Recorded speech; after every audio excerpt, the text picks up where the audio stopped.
বর্ষার শুরুর দিকে পরিবেশকে আরো মনোমুগ্ধ করতে আসে কদম ফুল। কদম ফুল দেখতে যতটা সুন্দর, ঠিক ততটাই সুন্দর এই কদমের গন্ধ। একটা সময় এই কদম গাছ বিশেষ কিছু অঞ্চলে দেখা গেলেও এখন কিন্তু ভারত, বাংলাদেশের প্রায় প্রত্যেকটা জেলাতেই দেখা যায়।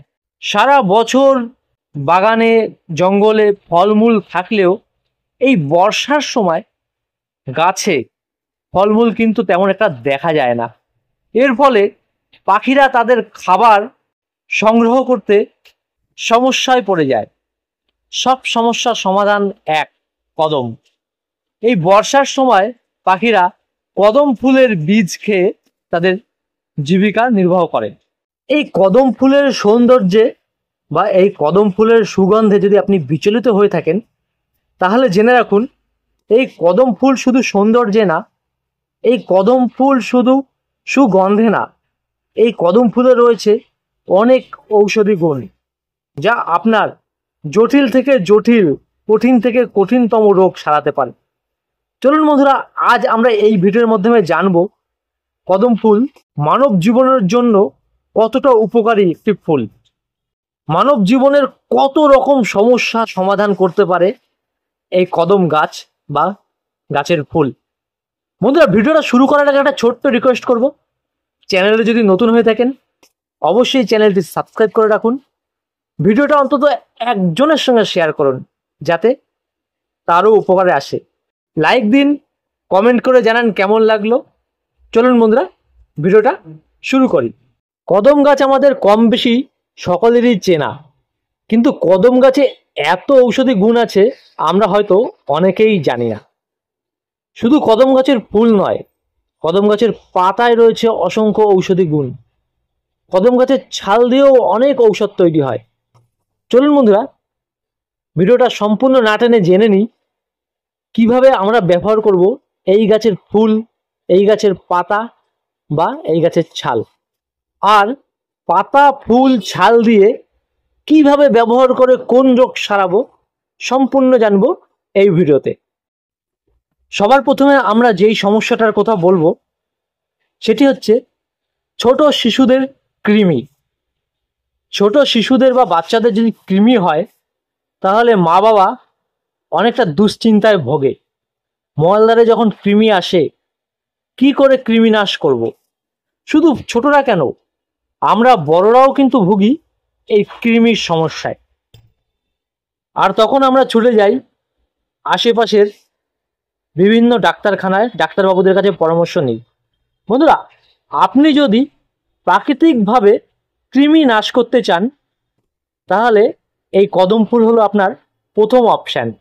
আসলে কৃমি নাশে উপকার দেবে কদম গাছের কচি পাতা। কৃমিনাশের জন্য যদি ব্যবহার করতে চান অবশ্যই শিশুদের বয়স 4 বছরের ঊর্ধ্বে হতে হবে। বড়রাও এটি ব্যবহার করতে পারেন। শিশুদের ক্ষেত্রে 200 মিলিমিটার কদম পাতার রস দিনে একবার খাওয়াতে হবে। যদি কোনো কারণে দেখছেন কমছে না তাহলে সকালে বিকালে দুবেলা খাওয়াতে হবে। যদি এভাবে দুবেলা করে 1 সপ্তাহ খাওয়াতে পারেন দেখবেন পেট থেকে কৃমি চির বিদায় নেবে। বয়স অনুযায়ী পাতার রস খেতে হবে। শিশুদের ক্ষেত্রে যদি 200 মিলিমিটার হয়, বড়দের ক্ষেত্রে অর্থাৎ 18 বছরের ঊর্ধ্বে যারা খাবেন তাদের ক্ষেত্রে 300 থেকে 400 মিলিমিটার রস খেতে হবে।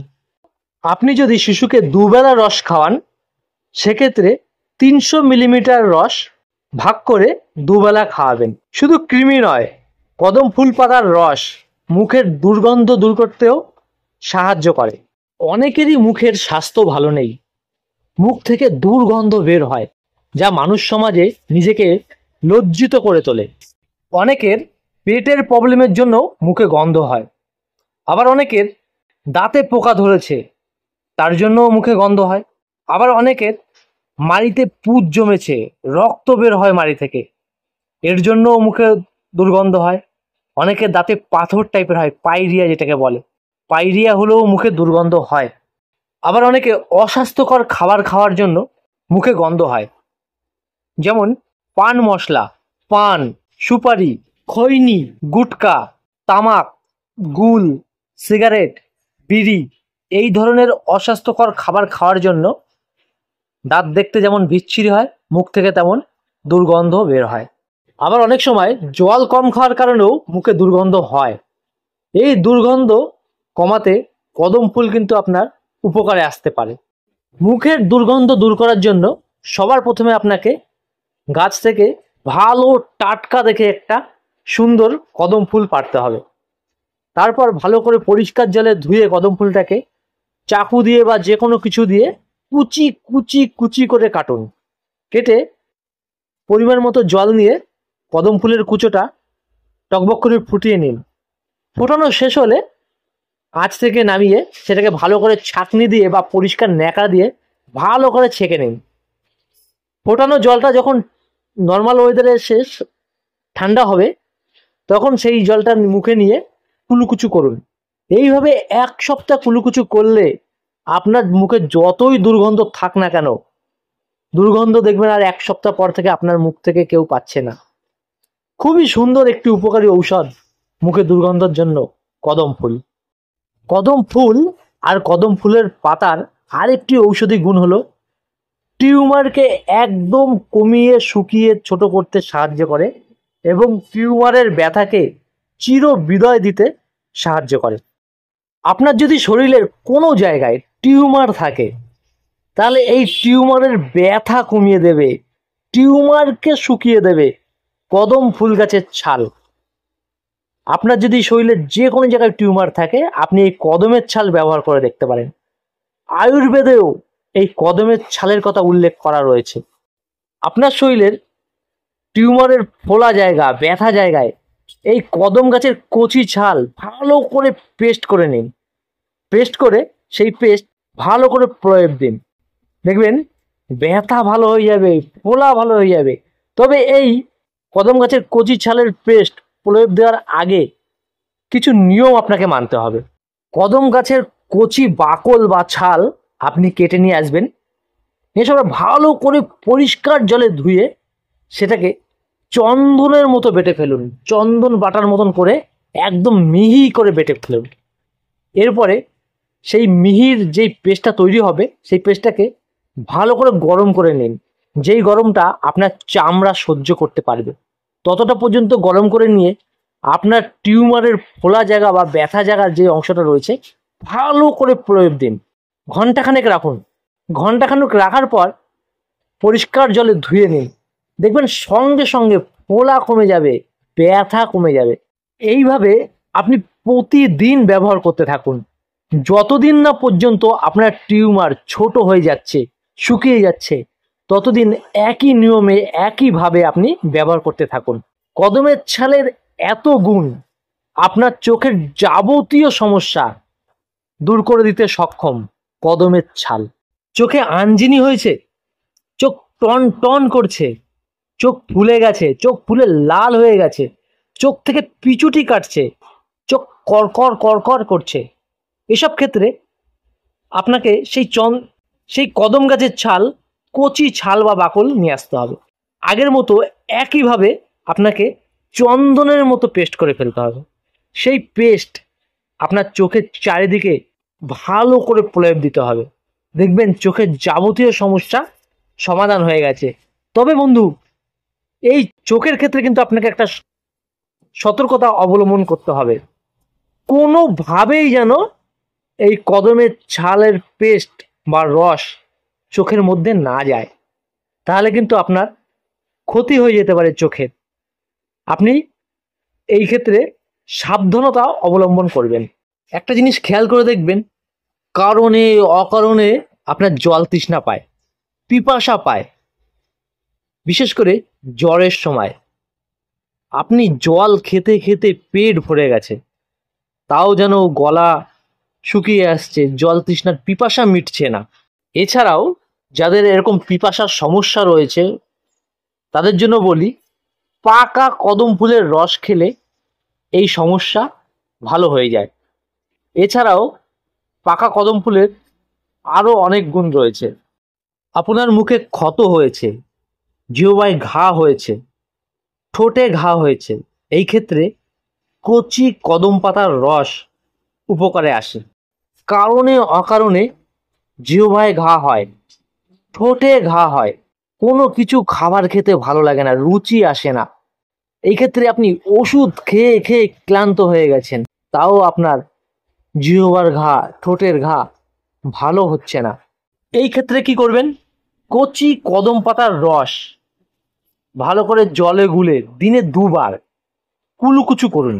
বেশ কয়েকদিন কুলুকুচু করলে দেখবেন আপনার ঘা, ঠোঁটের ঘা, জিহ্বায় ঘা ভালো হয়ে যাবে। এছাড়াও আপনার শরীরের যে কোনো জায়গায় যদি ক্ষত সৃষ্টি হয়, সেই ক্ষত আপনি ওষুধ খেয়েও সারাতে পারছেন না, তাহলে আপনাদের বলবো এই কদম পাতার কচি পাতা ভালো করে পেস্ট করুন। সেই পেস্ট বা পাতার রস ক্ষতস্থানে লাগান। বেশ কয়েকদিন লাগানোর পর দেখবেন আপনার ক্ষতস্থান ভালো হয়ে গেছে, শুকিয়ে গেছে। অনেক সময় খেয়াল করে দেখবেন শরীরের বিভিন্ন জায়গায় হঠাৎ করে লাল হয়ে যায়, ব্যথা হয়। তখন কি করবেন? তখন এই কদম গাছের ছাল বা কদম গাছের পাতা বাটা সেই ব্যথা স্থানে বা লাল স্থানে ভালো করে প্রয়োগ দিন। কিছুক্ষণ পর দেখবেন আশ্চর্যভাবে সেই লাল হওয়া জায়গাটা ভালো হয়ে যাবে, ব্যথাও দূর হয়ে যাবে। বন্ধুরা, ম্যালেরিয়া রোগের ক্ষেত্রেও কিন্তু কদম পাতা বিশেষ ভূমিকা রাখে। কদম পাতার মধ্যে এমন কিছু উপাদান পাওয়া যায় যা ম্যালেরিয়া রোগ সারাতে সাহায্য করে। ম্যালেরিয়ার ক্ষেত্রে কি করবেন? ভালো করে কচি কদম পাতার রস যদি রোগীকে খাওয়ানো যায়, রোগী সুফল পেতে পারে। হঠাৎ করে শরীরের কোষ বৃদ্ধি পেতে থাকে, দেখবেন হঠাৎ হঠাৎ শরীরের বিভিন্ন অংশ ফুলে যাচ্ছে। এই ধরনের ফোলাভাব কমাতে চাইলে সঙ্গে সঙ্গে কদম পাতা বেটে সেই ফোলা স্থানে লাগিয়ে দিন, দেখবেন দ্রুত ফোলাভাব কমে গেছে। অনেক সময় দেখবেন সাধারণ যেই জ্বরগুলো আমাদের হয়, বেশ কিছুদিন হয়ে গেছে কিন্তু কিছুতেই কমছে না, তখন কি করবেন? কদম গাছের ছাল 50 গ্রাম মতো পরিমাপ আপনি ভালো করে বেটে নেবেন। সেই পরিমাপের পেস্টের রস করবেন। যতটা রস হবে সেই রসটি আপনি যদি সেবন করতে পারেন, যত পুরনো জ্বর হোক না কেন সাধারণ জ্বর সেরে যাবে। অনেক সময় তেমন এমন হচ্ছে, গা গোলাচ্ছে, বমি বমি ভাব আসছে, সেই ক্ষেত্রে কি করবেন? কদম গাছের ছালের রসের সাথে চিনি মিশিয়ে যদি সেবন করতে পারেন, দেখবেন গা গোলানো, বমি বমি ভাব আসা ভালো হয়ে যাবে। এই ধরনের অনেক সমস্যা রয়েছে যা এই সুন্দরী কদম ফুল বা কদম ফুলের ছাল বা পাতা সারাতে পারে। একটা ভিডিওতে বলে শেষ করা সম্ভব নয় বন্ধুরা, এমনিতেই ভিডিওটা অনেকটা বড় হয়ে গেছে। আপনাদের ভালোবাসা পেলে এই ভিডিওটার পরের পার্ট বানাবো, বাদ বাকি সমস্যার কথা জানাবো, যেসব সমস্যাগুলো সমাধান করতে পারে এই সুন্দরী সুগন্ধযুক্ত কদম ফুল বা তার গাছ। আজ এখানেই রাখছি, দেখা হবে একটা নতুন দিনে নতুন ভিডিওর সাথে। ততদিন পর্যন্ত ভালো থাকবেন, সুস্থ থাকবেন, টাটা।